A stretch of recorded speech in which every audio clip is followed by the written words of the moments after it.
जुलाई की तांग कुनिपान दगी हौदना अगस्त की तांग निपान फाउबा बर्मिंघम दा चथरिबा कॉमनवेल्थ गेम्स अदुदा मणिपुर दगी साइखोम मीराबाई चनु अमदे सोरखाइवम विद्यारानी अनिना गोल्ड मेडल अमदे सिल्वर मेडल लौरक्तुना मणिपुर दा थोगलकपदा Manipur weightlifting association women's development and cultural foundation Langol Ningthou Leikai अमदे मणिपुर गे मियामना मखोइबो ngasi इम्फाल इंटरनेशनल एयरपोर्ट ता तरामना ओखरे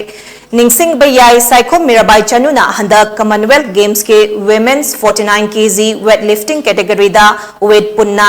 केजी चनीगा अमा थंगतुना गोल्ड मेडल लौबा ngamlakibani amade सोरखाइवम विद्यारानीना women's 55 kg weightlifting category दा पुन्ना वेट चनीगा अनि थंगतुना सिल्वर मेडल लौरखिबनी एयरपोर्ट मियामना ओकपगी थौरमदा मीराबाई चनुना फोंदोखिबदा मसाना मसागे रिकॉर्ड थुगाइदुना मेडल लौबा ngamlakhiba asi नुंगाइबा फाउए अमदे बर्मिंघम ऑडिटोरियम दा सानबा येंगबा लाकपा इंडिया मचा मयामना महाकपो पुकनिंग थौगलकपा अदुना मंगोंदा हरावबगा लोइनना पुकनिंगदा चाकथोकचबा अमदे थौगतपा फाउखे हाइना फोंदोखे मनपुर लेब मैं खुदमको कोकनो खुरमजरी नुआए सूमायना मेडल लौरगा लापदा जो हंतक की हेन नुआब पोए है आदसु कॉम्पिटिशन तब ऑडियंस इंडियन लाप है बर्मिंघम से इंडियन लेना मोइन अखोद चीयर अप तौे लोनमक टीवी उरमगनी खले सपोर्ट पी फंगे अखोद पोखी परफॉर्मेंस फजना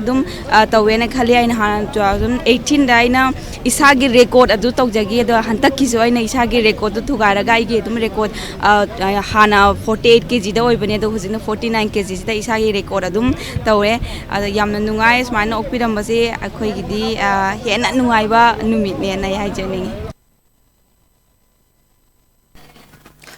नाकलमरमदा सोरखाइवम विद्यारानीना हाइखिबदा कॉमनवेल्थ गेम्स असिगिदमक मखोय असि था अमगे ममांगदगे बर्मिंघमदा ट्रेन तौदुना लाखिबनी लोइनना लाकदौरिबा ओलंपिक के दमकसु ट्रेनिंग कन्ना तौरी हाइखे कोई लिफ्टिंग के कमीशन वालिकान की ममांगदा हौजे कोई कॉमनवेल्थ गेम्स की ममांगदा कोई बर्मिंघम यूके दा कोई था ममांग कोई चलगा गेम तौर ले कोई इंडिया की कोई मंगा खले चिमिरा ने नुपा हुममगा अदुरा कोई 2024 और पेरिस ओलंपिक की कोई अदुरे हौदोइनेबा हाबदी 24 बांग मनुंगदा कोई ट्रायल तौदोइनिदा अदुगी डिसेंबर दा ओलंपिक की ट्रायल सिदा आई पूरा वखन फजना थादरगा फजना सानरगा ओलंपिक चु याव फंगनाबा वर्ल्ड चैंपियनशिप एशियन गेम्स वाली लोइना यादोइ